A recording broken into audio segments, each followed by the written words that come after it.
Izenzo sesithathu. uPetru noJohane bakhuphukela ethempelini ngehora lokukhuleka elesishiyagalolunye.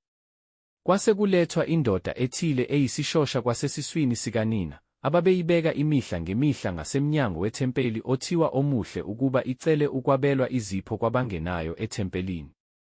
Kwathi ukuba abone oPetru noJohane beza kungena ethempelini, wacela ukwabelwa isipho. Kepha uPetru wamgqolozela kanye noJohane, wathi, "Sibheke." Five wayesebabheka ethemba ukuba amukele utho kubo.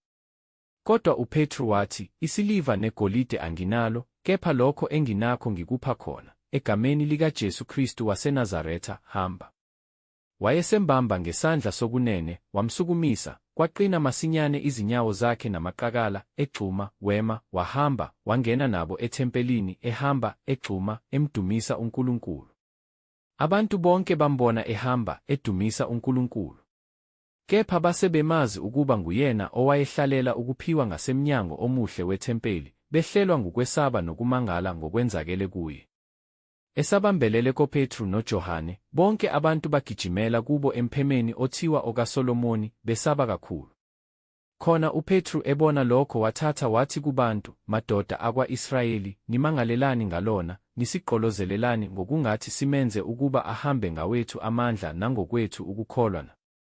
uNkulunkulu ka-Abrahama noka-Isaka nokaJakobe, uNkulunkulu wawobaba bethu uyidumisile inceku yakhe uJesu enayikhaphela, nayiphika ebusweni bukaPilato, yena esenqumile ukuyikhulula, kepha nina namphika ongcwele nolungileyo. Nacela ukuba niphiwe ongumbulali, nayibulala inkosi yokuphila ayivusayo uNkulunkulu kwabafileyo, esingofakazi bakho thina. Ngokukholwa egameni layo lo enimbonayo nenimaziyo igama layo lamenza aqine, nokukholwa okungayo kumnike lempilo phambi kwenu nonke. Kalokhu, bazalwane, ngiyazi ukuthi nenza lokho ngokungazi njengabo ababusi benu. Kepha lokho uNkulunkulu akumemezela ngaphambili ngomlomo wabaprofethi bonke ukuthi uKristu wakhe uyakuhlupheka, ukugcwalisile kanje. Ngalokhu phendukani, niguquke ukuba kuhlangulwe izono zenu, ukuze kufike izikhathi zokuhlunyelelwa ezivela ebusweni beNkosi nokuba ithume uKristu Jesu enimiselweyo, okumelwe ukuba izulu limamukele, kuze kube yizikhathi zokubuyiselwa kwakho konke uNkulunkulu akhuluma ngakho ngomlomo wabaprofethi bakhe abangcwele, kusukela kwaphakade.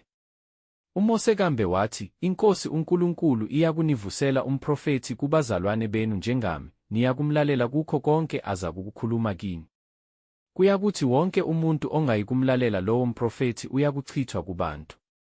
Yebo, nabaprofethi bonke, kusukela kuSamuweli nabalandelayo, bonke abakhulumileyo, bamemezela lezo zinsuku. Nina ningamadodana abaprofethi nawesivumelwano uNkulunkulu asenzayo nawoyihlo, ethi ku-Abrahama, "Ngenzalo yakho iyakubusiswa imindeni yonke yomhlaba." uNkulunkulu eseyivusile inceku yakhe wayithumela kini kuqala ukunibusisa ngokuniguqula, kube yilowo nalowo kini ebubini bakhe.